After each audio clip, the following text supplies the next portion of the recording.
2006 के बाद से मानो एक ऐसा बदलाव आया कि पॉर्न यूजर्स की पूरी दुनिया ही बदल गई। 2006 में हाई स्पीड इंटरनेट के आने से एक नए क्रिएचर का जन्म हुआ, जो था शॉर्ट पॉर्न क्लिप्स की एक पूरी गैलरी, जहां एक आदमी को कभी न खत्म होने वाली हार्डकोर वीडियो की स्ट्रीम मिल सकती है। इसे ट्यूब साइट भी कहा जाता था, क्योंकि लोग इसमें ट्यूब वीडियो की तरह ही स्ट्रीम करते थे। इतने छोटे छोटे क्लिप्स की भरमार होने की वजह से लोगों के अंदर बेचैनी और बढ़ती गई और उनके क्लिक्स भी बढ़ते चले गए। कई लोगों को इसी ट्यूब साइट की डिस्कवरी के बाद से इरेक्टाइल डिस्फंक्शन दिखाई देना शुरू हो गया था। इसका सीधा सा जवाब ये था कि हाई स्पीड इंटरनेट की वजह से लोगों के पास क्लिप्स काफी जमा हो गए थे, जिसकी वजह से वो दिन में 2 से ज्यादा बार भी मास्टरबेट कर बैठते थे।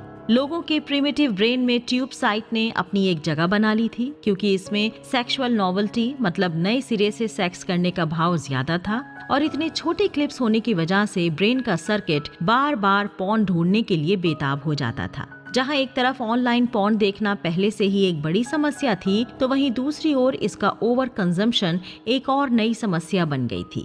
University of Massachusetts medical school के प्रोफेसर शेरी पैगोटो के मुताबिक एक स्टडी में पाया गया है कि इंसान की जो पॉर्न देखने की भूख है वो वैरायटी के साथ कोरिलेट करती है। इंसान के पास जितनी वैरायटी मौजूद होगी, उतने ज्यादा चांसेस हैं कि वो इन्हें ओवर कंज्यूम करेगा। जैसे लोगों के सामने अगर खाने का बुफे लगा हो तो वो जितना खाना चाहिए उससे ज्यादा ही खाएंगे, लेकिन अगर लोगों के पास खाने के लिए एक ही चीज है तो आप वो हद में रहकर खाएंगे। इन्हीं वीडियोस ने लोगों की इमेजिनेशन के लिए भी जगह नहीं छोड़ी, जो वो स्टिल इमेज देखकर किया करते थे। कम से कम इमेजिनेशन करने से इंसान सेक्सुअल फैंटेसी को शुरू से सोचने का आदी था। जिन लोगों ने बहुत ही कम उम्र में ही रोज पॉर्न देखना शुरू कर दिया था, उनके लिए तो एक्सपीरियंस कुछ और ही रहा। जिन लोगों ने बहुत अर्ली स्टेज में पॉर्न देखना शुरू किया था, उन लोगों के लिए पॉर्न सेक्स ही नॉर्मल चीज बन गई थी, ना कि रियल सेक्स। 2010 में गैरी की बीवी ने उन्हें एक सजेशन दिया कि वो एक ऑनलाइन रिसोर्स शुरू करें जहां वो इस चीज से रिलेटेड बातें लोगों तक पहुंचा सकें। इससे पहले तक उनकी बीवी का सेक्सुअल रिलेशनशिप से रिलेटेड ऑनलाइन फोरम मर्दों के पॉर्न रिलेटेड प्रॉब्लम से भरा हुआ था। लोग अपनी तरह तरह की समस्या उनकी वाइफ के सामने लेकर आते थे, जैसे उनका उनके पार्टनर के प्रति लेस अट्रैक्शन, सेक्स के दौरान ऑर्गाज्म की कमी, प्रीमेच्योर एजुकेशन आदि। उनकी वाइफ को ऐसा महसूस हुआ कि लेखक को एक ऐसी वेबसाइट इन लोगों को डेडिकेट करनी चाहिए जहां वो अपनी सेक्सुअल कंडीशन या प्रॉब्लम्स को रख सके। और यहाँ से शुरू हुआ your brain on porn website का सफर। वेबसाइट बनाने के बाद लेखक को लगा, देखने वाली बात ये होगी कि इससे कितने लोग जुड़ते हैं। लेखक को सबसे ज्यादा अचंभा तब लगा जब उन्होंने देखा कि इस वेबसाइट के जरिए रोज 20,000 यूनिक विजिटर्स हर दिन जुड़ते जा रहे हैं। इनकी वेबसाइट के लिंक को भी वर्ल्ड वाइड शेयर किया गया। इसके बाद ऐसे कई और फोरम अलग अलग नामों से सामने आने लगे, जैसे nofap.com, rebootnation.org, your brain rebalance आदि। इस वेबसाइट की पोस्ट कई बड़े लोगों के वेबसाइट पर भी देखने लगे, फिर चाहे वो बॉडी बिल्डर्स हों, गिटारिस्ट हों या स्पोर्ट्समैन हों। शुरू में तो कई लोगों को ये विश्वास ही नहीं हो रहा था कि उनके सभी सिम्टम्स का दोषी पॉर्न है। कई लोग तो पूरी तरह से हील होने के बाद भी पॉर्न को शक की निगाहों से देखते थे। यहाँ तक कि उन्हें फिर से इंटरनेट पॉर्न देखना पड़ा, सिर्फ ये सुनिश्चित करने के लिए कि उनकी सेक्सुअल प्रॉब्लम खत्म हो गई है या नहीं। अब आपको कई ऑनलाइन फोरम की वेबसाइट्स मिल जाएंगी, लेकिन पहले इस चीज के बारे में कोई भी खुलकर पब्लिकली बात नहीं करना चाहता था। यंगस्टर्स तो डॉक्टर तक को अपनी पॉर्न इंड्यूस्ड इरेक्टाइल डिस्फंक्शन या पॉर्न एडिक्शन से जुड़ी प्रॉब्लम्स के बारे में बताने से घबराते थे। उन्हें एक अजीब तरह की घुटन, शर्म, गुस्सा, ऑकवर्डनेस फील होता था। इसलिए उन्होंने सोचा कि सबसे अच्छा होगा कि वो इसके बारे में अवेयरनेस ना फैलाकर चुपचाप एक परछाई की तरह पड़े रहें। कई लोगों में तो पॉर्न क्विट करने के बाद भी नींद की कमी, हाथ पैरों का कांपना, डिप्रेशन आदि सिम्टम्स देखे गए हैं। अगर पॉर्न छोड़ने के बाद भी आपको ऐसा लगता है कि उससे जुड़े सिम्टम्स जैसे नेगेटिव थॉट्स, डिप्रेशन वापस आ रहे हैं, तो आपका ब्रेन पूरी तरह से पॉर्न से जुड़े रहने के लिए मोटिवेटेड है।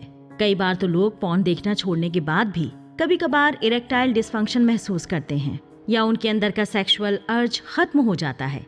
कई लोगों के लिए ये बहुत भयानक इंसिडेंट होता है कि वो एक सुंदर लड़की को देख रहे हैं और उनके दिमाग में किसी तरीके का भी सेक्सुअल थॉट और इमोशंस आना बंद हो जाते हैं।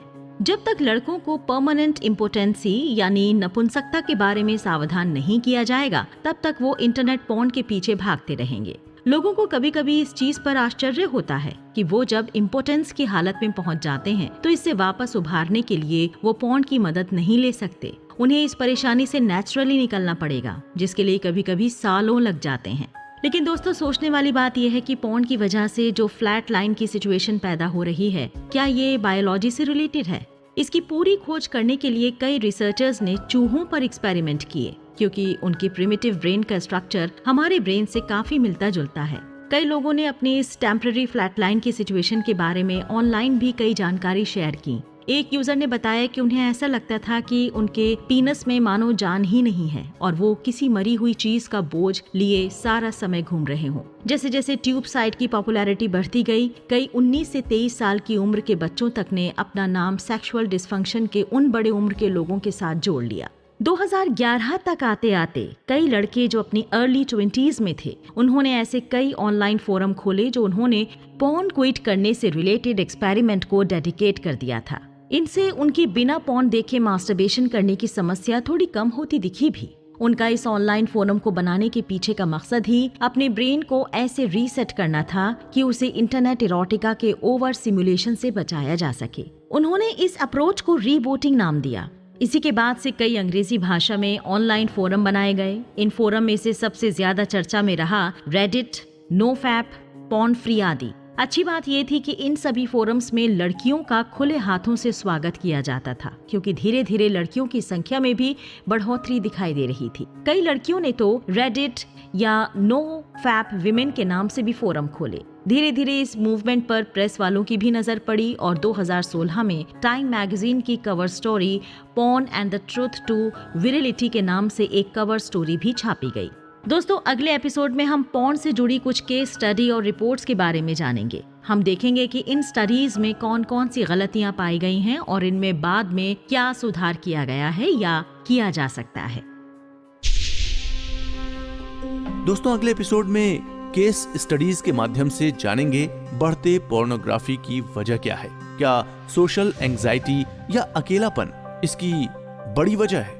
अभी तक कितनी एकेडमिक रिसर्चेस हुई इन इंटरनेट पॉर्न्स को रोकने के लिए, और क्या टेक्नोलॉजी का बढ़ना वर्चुअल पोर्नोग्राफी को बढ़ावा दे रहा है?